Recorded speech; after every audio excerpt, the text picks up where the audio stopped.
नमस्कार. स्टुडिओ संजीवनीमध्ये तुम्हा सगळ्यांचं पुन्हा एकदा मनःपूर्वक स्वागत. आज मी वाचणार असलेली अगडबंब विदूषक ही कथा गंगाधर गाडगीळ यांच्या पॉप्युलर प्रकाशनाने प्रकाशित केलेल्या खाली उतरलेलं आकाश या कथासंग्रहातील आहे. आता आपण कथेला सुरुवात करू.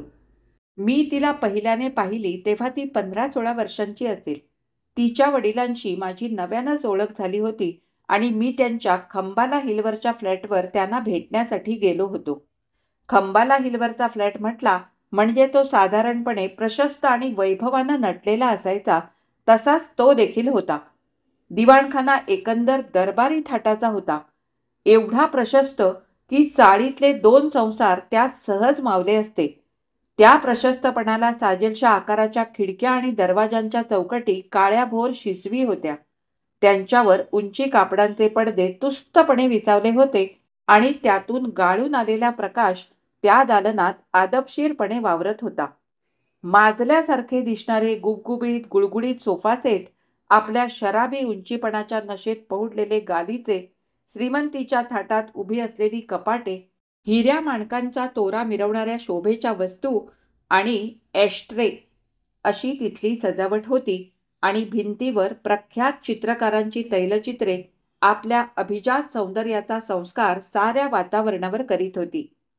एका पाश्चात्य कंपनीच्या हिंदी मॅनेजिंग डिरेक्टरच्या घरात हे वैभव अपेक्षित असलं, अनेक ठिकाणी पाहिल्यामुळे परिचयाचं असलं, तरी त्याचं मनावर एक सुखद दडपण येत होतं आणि त्याबरोबरच अशी एक साऱ्या वृत्ती उल्हसित करणारी भावना निर्माण होत होती की आपण जगातल्या सगळ्या खस्ता आणि चिंता मागे ठेवल्या आहेत आणि अशा एका वेगळ्या विश्वात प्रवेश केला आहे की जेथे उपभोगांची रुचीच चाखणं आणि सौंदर्याचा आस्वाद घेणं एवढंच माणसाचं काम आहे.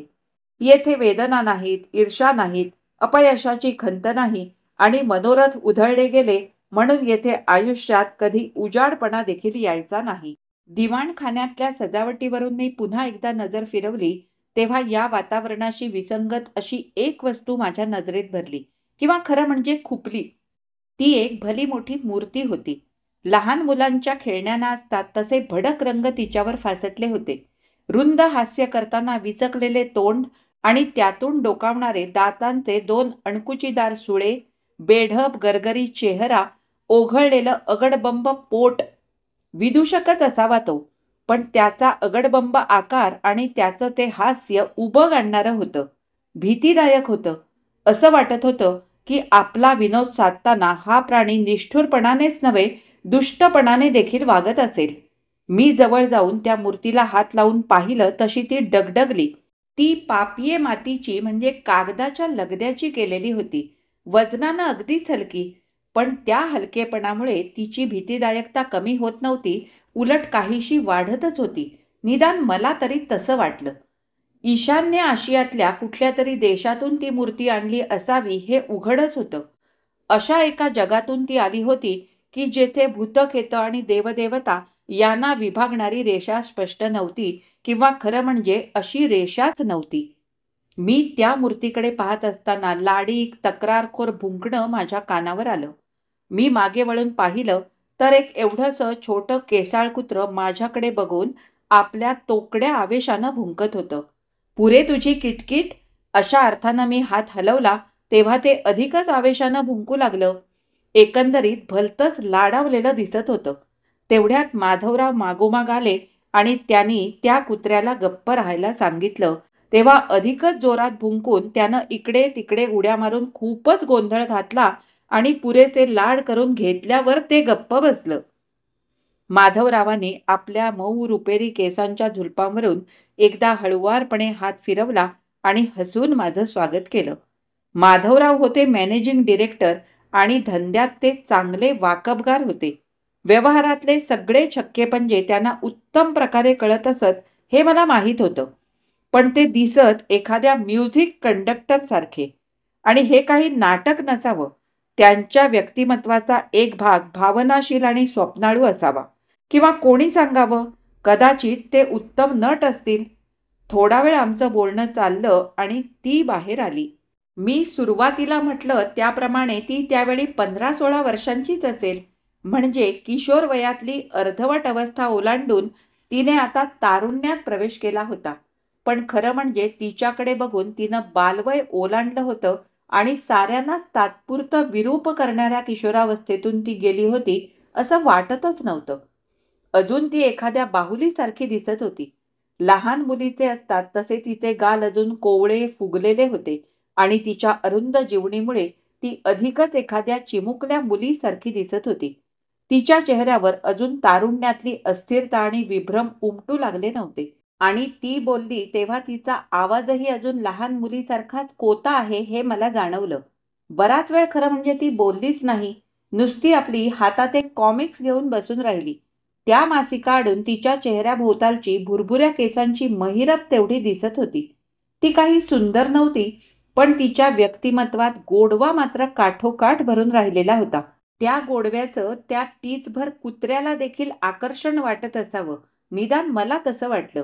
कारण ती आल्यावर ते उडी मारून तिच्याजवळ बसलं आणि तिच्या मांडीवर मान टाकून तिच्या चेहऱ्याकडे पाहत राहिलं.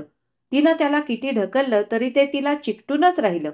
ती बाहेर आली आणि माधवरावांचं बोलण्यातलं अर्ध लक्ष उडालं.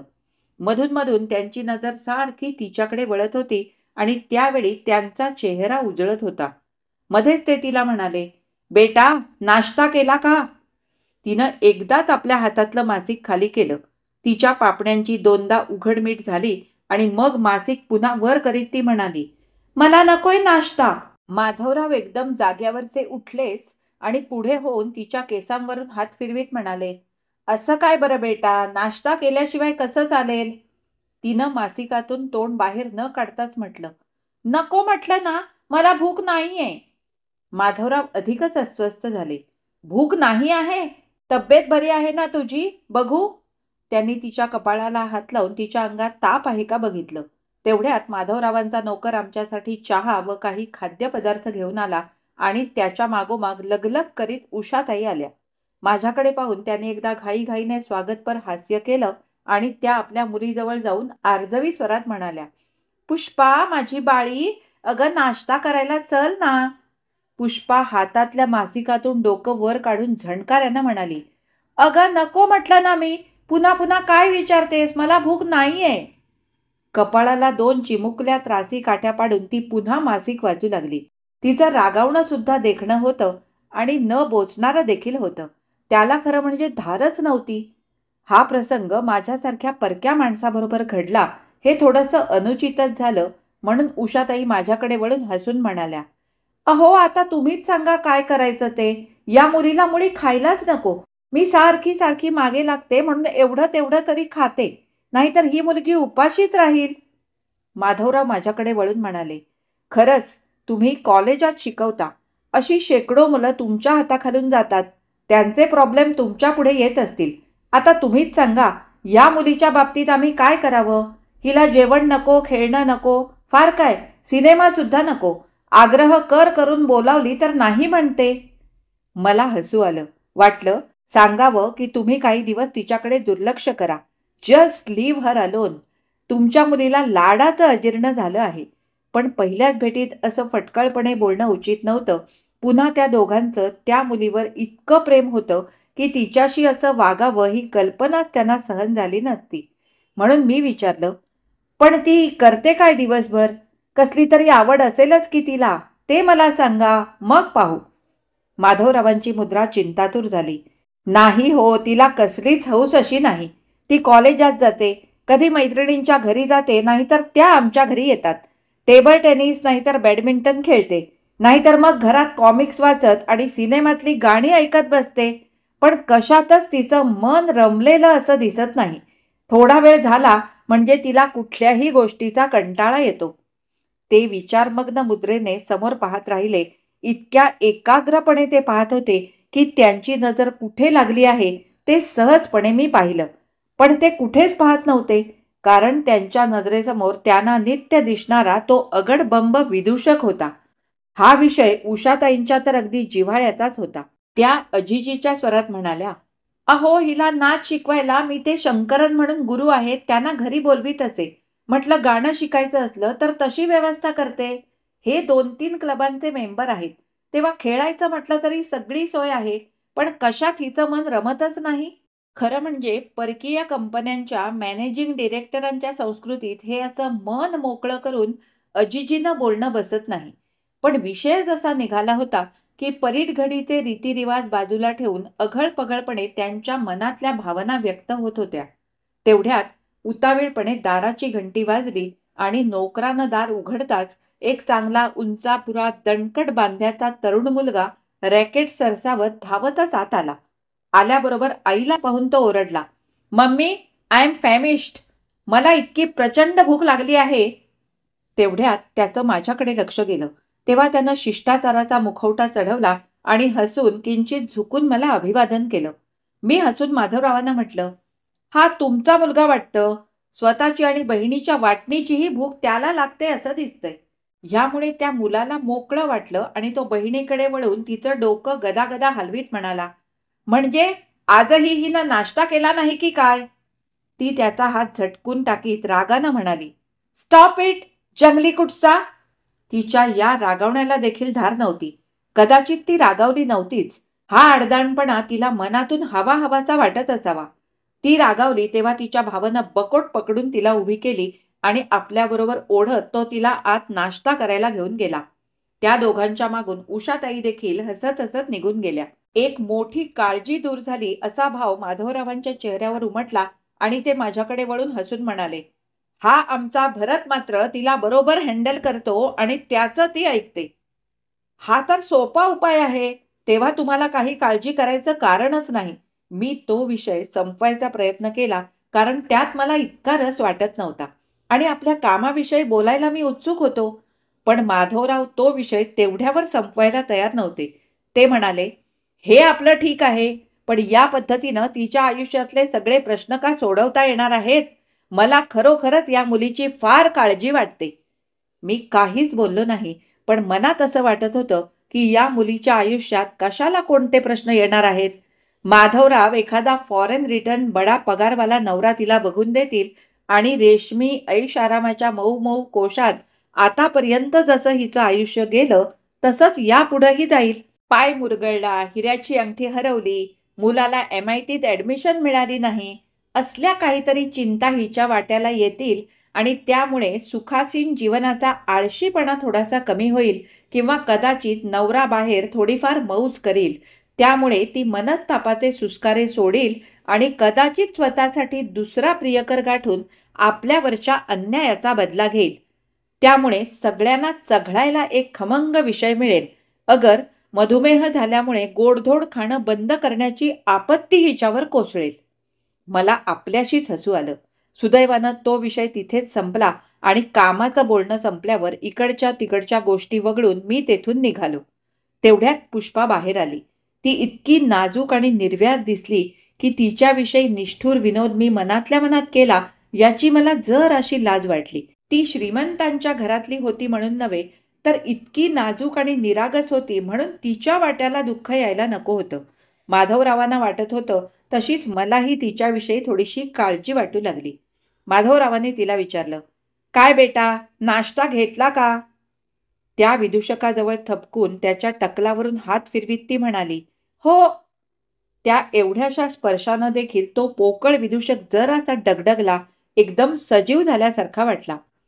"Sweet girl. बेटा, तुला मैत्रिणींकडे जायचंय असं म्हणत होतीस ना? महादूला सांगू का गाडी काढायला?"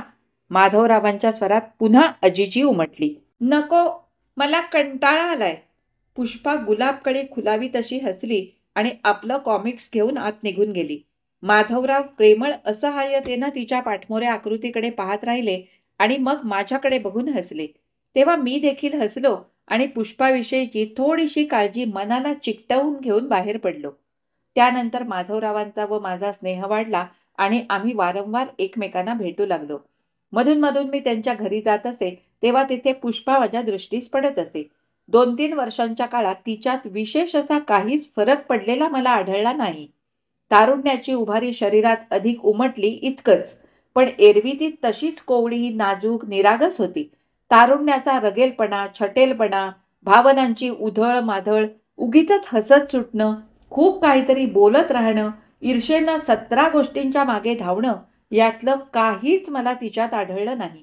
नजरेत विभ्रम नव्हते, हालचालीत नखरा नव्हता आणि यात काही चुकलं आहे, विशोभित आहे असं मुळीच वाटत नव्हतं. आणि ती अजूनही एक लहानगीशी मुलगी आहे असं मानून माधवराव आणि उषाताई तिचे लाड करीत होते आणि तिची काळजी घेत होते. असं चाललं होतं. असंच अनंत काळ चालत राहील असं वाटत होतं. आणि एके दिवशी अचानक मला माधवरावांचा फोन आला. फार अस्वस्थ दिसले. म्हणाले, "काम संपलं की संध्याकाळी ऑफिसातच या. मला तुमच्याशी काही बोलायचंय." मी अर्थात अवश्य येतो असं म्हटलं आणि संध्याकाळी काम जरा लवकरच उरकून त्यांच्या ऑफिसात गेलो. माधवराव एका मोठ्या परकीय कंपनीचे मॅनेजिंग डिरेक्टर होते. पैशाच्या प्रचंड उलाढालीच्या केंद्रस्थानी होते. शेकडो माणसं त्यांच्या हुकमानुसार कामं करीत होती. त्यांच्या शब्दाला जगात फार मान्यता होती. समाजात त्यांची मोठी प्रतिष्ठा होती आणि या साऱ्या गोष्टींची साक्ष देईल असंच त्यांचं ऑफिस होतं. प्रशस्त, भव्य, गर्भश्रीमंती अंगा खांद्यावर खेळवणारं. नेहमी या ऑफिसात माधवराव सहज अशा आत्मविश्वासात आणि रुबाबात काम करताना मला आढळत. आज मात्र एका खिडकीजवळ खचलेल्या खांद्याने आणि चिंतेत दिनवाण्या झालेल्या मुद्रेने ते उभे राहिलेले मला दिसले. मला पाहून त्यांनी प्रयत्नपूर्वक हास्य केलं. मी न बोलता त्यांच्या खांद्यावर हात ठेवला आणि मग आम्ही दोघे सोफ्यावर बसलो. मी काहीच न बोलता प्रश्नार्थक मुद्रेनं त्यांच्याकडे पाहिलं आणि त्यांना एकदम बोलायला अवघड जातं आहे असं पाहून इकडचं तिकडचं काहीतरी बोलणं काढलं. ऑफिसातला शिपाई चहा ठेवून गेला. माधवरावाने बराच वेळ तो कपात तयार करण्यात घालवला आणि मग चहा घेताना ते म्हणाले, "आमची पुष्पा हो, तिनं भलताच घोटाळा करून ठेवला आहे." मी मान हलवली आणि त्यांना पुढे बोलायला उत्तेजन दिलं. "ती प्रेमात पडली आहे आणि तो माणूस इतका नालायक आहे. माय गॉड, ही इज टेरिबल." माधवरावाने आपलं कपाळ हाताच्या पंजात घट्ट आवळलं. मला थोडंसं हसू आलं. म्हणजे एकंदरीत हल्ली घरोघरी जो प्रकार घडतो तोच माधवरावांच्या बाबतीत घडत होता तर. मुलं आपापली लग्न ठरवतात आणि त्यांनी काहीतरी भयंकर केलं अशा समजुतीनं मोठी माणसं संतापतात किंवा दुःखी कष्टी होतात. शेवटी असं आढळून येतं की जे भयंकर वाटत असतं ते बहुधा तितकंसं भयंकर नसतं, कधीकधी तर चांगलंही असतं. पण मी असं तेव्हा बोललो असतो तर माधवरावांना ते पटलं नसतं आणि रुचलंही नसतं. पुष्पावर त्यांचं किती वेडं प्रेम होतं आणि तिच्या बाबतीत त्यांनी केवढी स्वप्न रचली होती ते मला माहीत होतं. त्यांच्यासारख्या कुशलतेने या व्यवहारी जगात वावरणाऱ्या माणसाच्या बाबतीत हे सगळं काहीसं बालिशच होतं. पण सगळीच माणसं काही बाबतीत तरी बालिशच असतात. तेव्हा माधवरावांना हसण्यात काय अर्थ होता? मी विचारलं, "हा मुलगा आहे तरी कोण आणि कसा? त्याला शिक्षण नाही का घरचं वळण चांगलं नाही का तो लफडेबाज आहे? हा प्रकार तरी काय आहे?" माधवरावांनी माझ्याकडे चमत्कारिक नजरेनं पाहिलं. "तुम्हाला काय वाटतं की मुलगा फॉरेन रिटर्न नसला, त्याला मोठी नोकरी नसली म्हणजे तो माझ्या दृष्टीनं वाईट? अहो, मला व्यवहार कळत का नाही? आपल्या मनात खूप असतं पण प्रत्यक्षात तसं घडत नाही. याचा अनुभव मी आयुष्यात पुष्कळ वेळा घेतला आहे. कोणी साधासुधा मठ्ठ डोक्याचा नवरा जरी पुष्पानं निवडला असता तरी मी गोड मानून घेतलं असतं.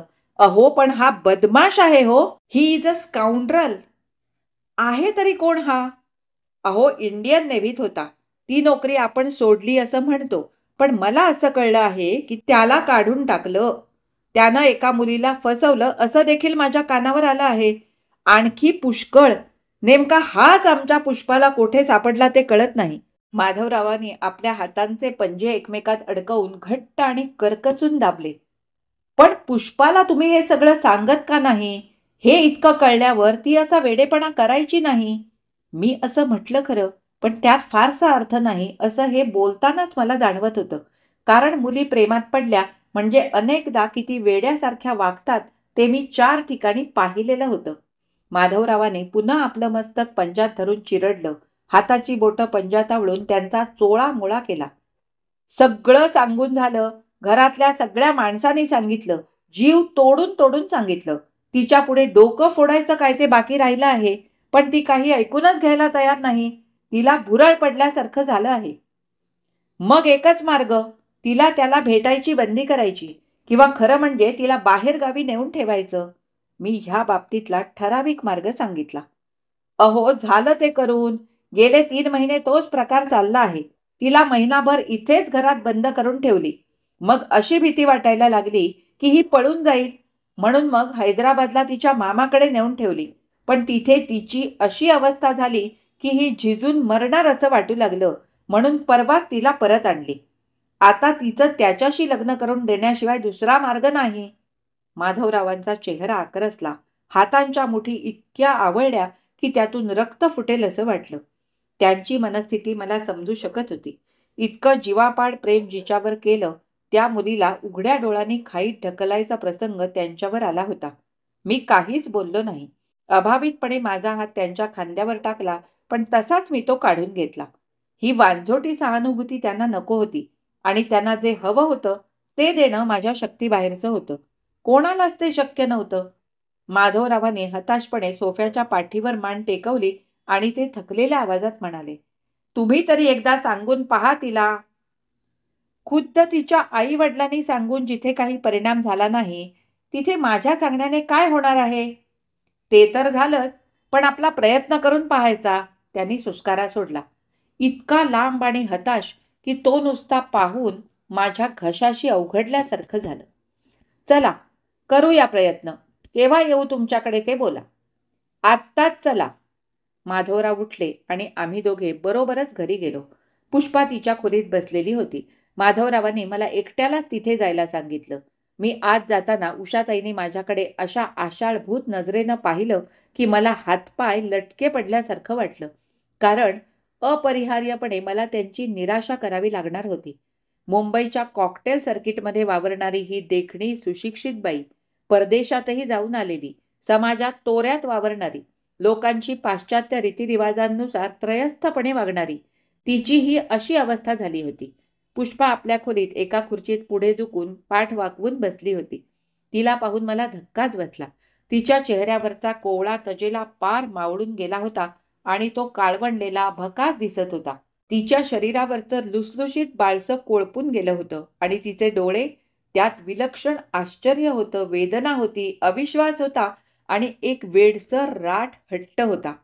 तिला आश्चर्य वाटत होतं, वेदना होत होती ती आपल्यावर इतकं प्रेम करणाऱ्या आई वडिलांनी आपल्याला असं कठोरपणे, क्रूरपणे वागवावं याची. सगळ्या जगाकडे विश्वासानं पाहणाऱ्या तिच्या नजरेला आता सर्वत्र दुष्ट फसवणूक दिसत होती आणि आतापर्यंत कशाचाच आग्रह धरावा असं जिला वाटलं नव्हतं, ती कसल्या तरी ईर्षेनं, हट्टानं पेटल्यासारखी झाली होती. तिचं ते रूप पाहून मी घाबरूनच गेलो. माझ्याकडे तिनं अविश्वासानं, शत्रुत्वाच्या भावनेनं पाहिलं. मी काय बोलणार हे तिला माहीत होतं. त्याला उत्तरं काय द्यायची हे तिने ठरवलेलं होतं. आम्हाला जोडणारा पूल तिनं उडवून दिला होता आणि तो मला ती पुन्हा बांधू देणार नव्हती. मी शक्य तितक्या आडवळणानं, अनाग्राहीपणानं, समजूतदारपणे तिच्याशी बोलायचा प्रयत्न केला. त्याचा परिणाम इतकाच झाला की थोड्या वेळानं ती माझ्याशी बोलायला तयार झाली. पण इतकंच. त्या माणसाचे दोष मी तिला सांगितले तेव्हा तिनं ठराविक उत्तरं दिली. प्रत्येक गोष्टीचा सोयीस्कर खुलासा त्यानं तिच्याजवळ केला होता आणि तो तिला संपूर्णपणे पटला होता. तो चुकीचा आहे हे जितक्या वेळा तिला सांगितलं जात होतं, तितक्या प्रमाणात तिला त्याची बाजू अधिक पटत होती. मी तो प्रयत्न सोडून दिला आणि म्हटलं, तुला जर खरोखरच त्या माणसाशी लग्न करायचं असलं तर तुझे पप्पा ते लावून देतील. म्हणून म्हणतो की 1 वर्षभर थांब, विचार कर आणि मग लग्न कर. यावरती एकदम उसळून किंचाळली. मला फसवू नका तुम्ही. मी काही आता भोळी राहिलेली नाही. पप्पांना सांगा की मला अशी डांबून ठेवली तर मी जीव देईन. काय वाटेल ते करीन. तिनं एकदम टेबलावरचा पेपर कटर उचलला आणि तो आपल्या मनगटात खुपसण्याचा प्रयत्न केला. तो बोथट होता म्हणून फारशी जखम झाली नाही, पण तरी रक्त निघालंच. मी फार घाबरून गेलो. कशीबशी तिला शांत केली आणि तिथून निघालो. मी बाहेर आलो तेव्हा माझा चेहरा पाहून उषाताईंच्या डोळ्यातली केविलवाणी आशा मावळली. मी माधवरावांना म्हटलं, तुम्ही तिचं ताबडतोब त्या माणसाशी लग्न लावून द्या, नाहीतर काहीतरी वेडावाकडा प्रकार होईल. तेथे अधिक थांबणं मला असह्य झालं, म्हणून मी थोडा वेळ जुजबी बोलून बाहेर पडलो. पण घरी जाताना आणि नंतरही माझ्या डोक्यात विचारचक्र सारखं गरगरत होतं. कशाचीच विशेष हौस अगर ओढ नसलेली, तृप्तीत तरंगणारी, प्रेमाच्या कोशात सुरक्षित, सुखासीन जीवन जगणारी ही मुलगी इतकी कशी बदलली ते मला कळत नव्हतं. आता फणा उभारून दंश करायला झेपावणारा हा हट्ट इतके दिवस वेटोळे घालून तिच्या मनात कुठं सुस्तपणे पडला होता ते मला उमगत नव्हतं.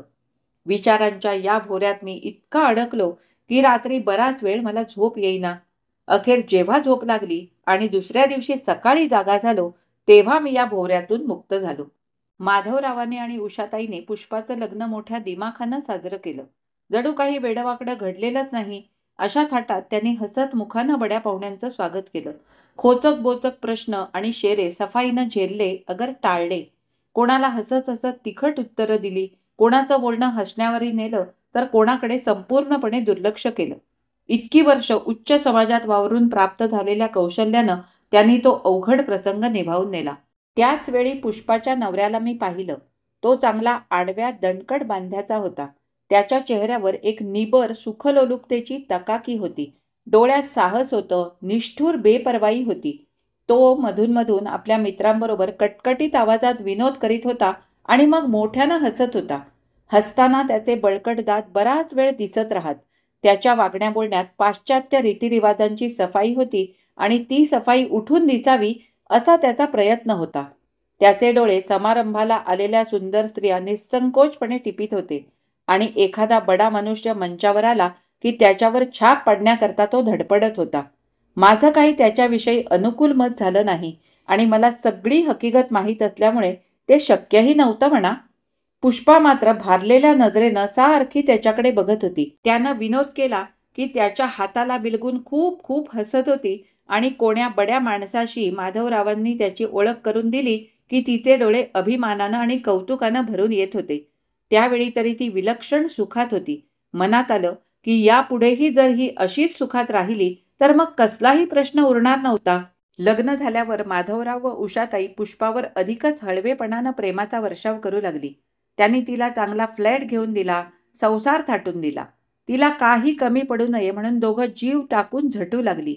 मी त्रयस्थ मनुष्य, पण त्यांचं ते प्रेम बघून माझं हृदय देखील हल्ल्यासारखं व्हायचं आणि थोडं हसूही यायचं. वाटायचं पाश्चात्य रीतिरिवाजात ही इतकी मुरली आहेत तरी पण मुलांवर प्रेम करतात, अगदी आपल्या भारतीय वळणाचं. पुष्पा मात्र पार बदलून गेली होती. पूर्वी इतकी संतुष्ट वृत्तीची आणि हळव्या मनाची असलेली ती मुलगी आता चमत्कारिक हावरेपणानं वागू लागली. आई वडील सारं काही द्यायला तयार असून देखील मला हे हवं, मला ते हवं असं करून नाना वस्तू मागायला लागली. आपल्याला हव्या असलेल्या वस्तू सरळ घरातून उचलून न्यायला लागली. तिच्या ह्या अशा वागण्यानं तिच्या आई वडिलांना संकोच वाटायचा, पण तिला त्याचं काही वाटत नसे. आणि आई वडिलांच्या प्रेमाविषयीची कृतज्ञता तर सोडूनच द्या, पण जाणीव देखील तिच्या वागण्यात कोठे दिसेना.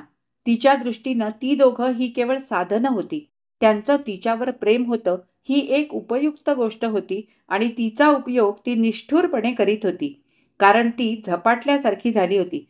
आपल्या प्रियकराला तिला जिंकायचं होतं. त्याच्या मनातली प्रत्येक इच्छा पूर्ण करायची होती. त्याचं सगळं जीवनच व्यापून टाकायचं होतं. त्यासाठी आपलं सारं व्यक्तिमत्व वितळवून नव्यानं ती घडवीत होती. स्वतःच्या आवडीनिवडीची पार मोडतोड करून टाकीत होती. स्वतःची ती इतक्या निष्ठुरपणे मोडतोड करीत होती, तिथे आई वडिलांच्या जीवनाची देखील मोडतोड करायला तिनं मागं पुढं कशाला पाहावं? हे सगळं मला कधी माधवरावांच्या तोंडून तर कधी अप्रत्यक्षपणे कळत होतं आणि मग मला एकदा प्रत्यक्षच त्या गोष्टीचा अनुभव आला. मी माधवरावांच्या घरी बसलेला असताना ती अचानक घाईघाईनं तिथे आली. माधवरावांच्या गळ्याभोवती हात घालून तिनं त्यांच्या गालाचा मुका घेतला आणि लाडे त्यांना बिलगूनच ती त्यांच्या शेजारी बसली. माधवराव त्या प्रेमळपणानं सुखावल्यासारखे झाले. मला मात्र त्या मुलीच्या डोळ्यात प्रेम दिसलं नाही. माधवराव तिचं मस्तक थोपटत म्हणाले, "काय बेटा?"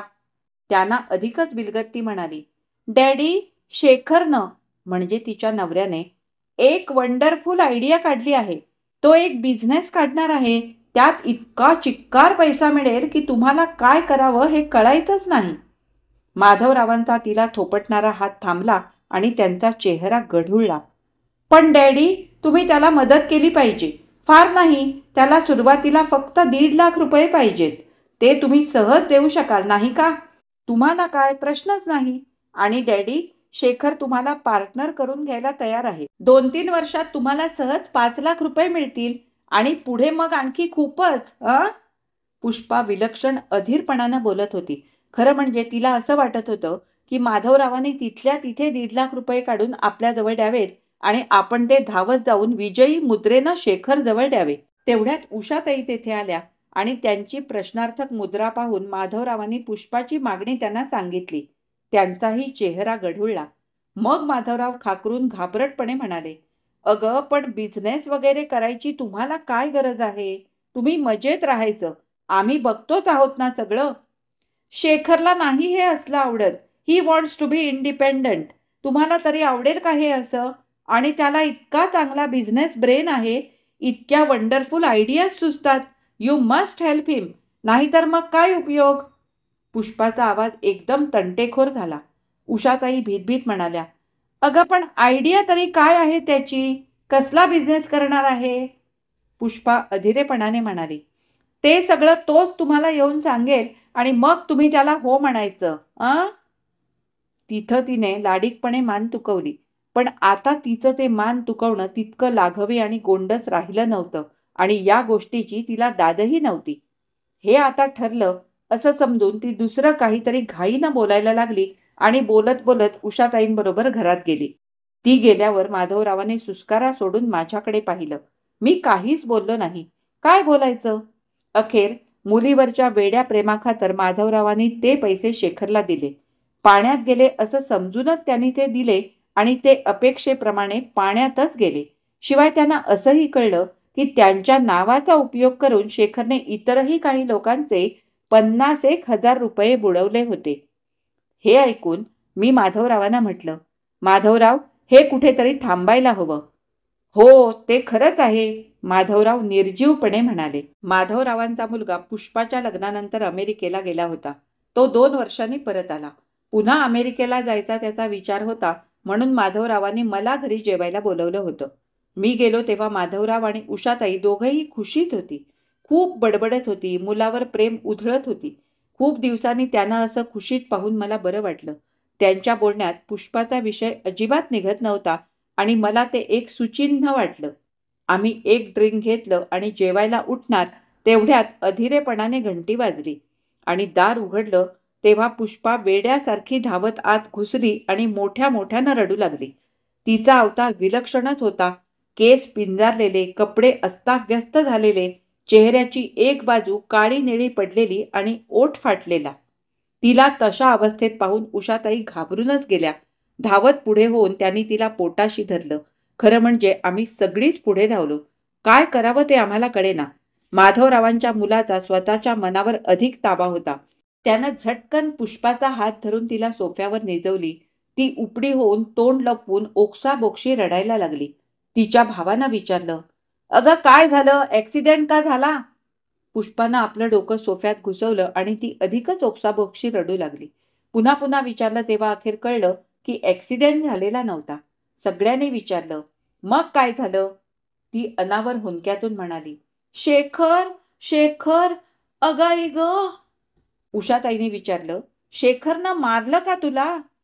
पुष्पानं मान हलवली. तिचा भाऊ एकदम उसळला, "bloody swine, I shall kill him." त्याला आवरून उषाताईने तिला विचारलं, "अगं, पण का? काय झालं?" ती ओक्साबोक्शी रडतच राहिली. तिचा भाऊ पुन्हा उसळून म्हणाला, "mummy, I shall not tolerate this. Pushpa, चल, माझ्याबरोबर चल." माधवरावांनी त्याला आवरून म्हटलं, "हे पहा, तू असला वेडेपणा करू नकोस. तो माणूस हलकट आहे. आपण वकिलामार्फत काय ते करू. एका अर्थी झालं ते बरं झालं. म्हणजे आता ही पुन्हा त्याच्याकडे जायची नाही." पुष्पा एकदम उठून बसली आणि आवेशानं किंचाळली, "नाही, नाही, मी जाणार. मी तिला घरात नाही राहू देणार. झिंजा उपटीन तिच्या, गळा दाबीन." "ही कोण?" आम्ही सगळ्यांनी प्रश्न विचारला. तिनंच हे सगळं केलं. तिनं शेखरला भुरळ घातली. त्याला माझ्या विरुद्ध उलटवला. नाही, मी नाही तिला तसं करू देणार." पुष्पा वेड्यासारखी किंचाळत होती. तिच्या डोळ्यात वेडा द्वेष, संताप थैमान घालीत होता. ती एकदम धावत निघाली. "अगं, जरा शांत हो, माझं ऐक." माधवरावांनी आणि आम्ही सर्वांनीच तिला आवरली. आमच्या हातातून सुटण्याकरता उसळ्या मारीत ती किंचाळली, "नाही, नाही, मला गेलं पाहिजे. मी तिला त्या घरात राहू देणार नाही. चल कुमार, तू माझ्याबरोबर. आपण गळा दाबू तिचा." "अगं, पण जरा थांब, शांत हो." माधवरावांनी तिला घट्ट धरून ठेवलं. तिच्या डोक्यात आम्हा सर्वांविषयी विलक्षण द्वेष पेटला. तुम्ही नाही येणार? तुम्ही नाही मदत करणार? ती एकदम माधवरावांच्या हाताला कडकडून चावली. माधवराव विव्हळले आणि त्यांची पकड सुटली. उषाताई एकदम पुढे झाल्या. त्यांना तिनं एवढ्या जोरात ढकललं की त्या भिंतीवर दाण दिशे आदळल्या. मग ती तीरासारखी धावत सुटली. माधवराव, उषाताई, कुमार ही सगळीच वेड्यासारखी तिच्या मागून धावत सुटली. मी देखील आपोआप धावायला लागलो आणि मग हतबुद्धपणे जागच्या जागी उभा राहिलो. मला काही कळेनासंच झालं होतं. तिचं ते पिसाट प्रेम आणि तिच्या आई वडिलांचं तिच्यावरचं वेडं आंधळं प्रेम आणि तो शेखर. मी शून्यपणे समोर पाहिलं तर माझ्या नजरेसमोर तो अगडबंब विदूषक दात विचकून हसत होता. मला इतका द्वेष आला, वाटलं की धावत जाऊन त्याच्या कंबरड्यात लाथ घालावी आणि तो कागदाच्या लगद्याचा पोकळ पुतळा तोडून फोडून टाकावा. अर्थातच मी तसं केलं नाही, कारण तसं करणं शिष्टाचाराला धरून झालं नसतं. ही कथा इथेच संपली. आज मी वाचलेली अगडबंब विदूषक ही लेखक गंगाधर गाडगीळ यांची कथा तुम्हाला कशी वाटली हे मला कमेंट करून नक्की सांगा. आवडली असेल तर लाईक करा, शेअर करा आणि माझ्या चॅनलवर नवीन असाल तर माझ्या चॅनलला नक्की सबस्क्राईब करा आणि सोबतचं बेल आयकॉन दाबायला अजिबात विसरू नका. आता आपण पुन्हा भेटू अशाच एखाद्या कथा वाचनासाठी. तोपर्यंत मी तुमचा निरोप घेते. धन्यवाद.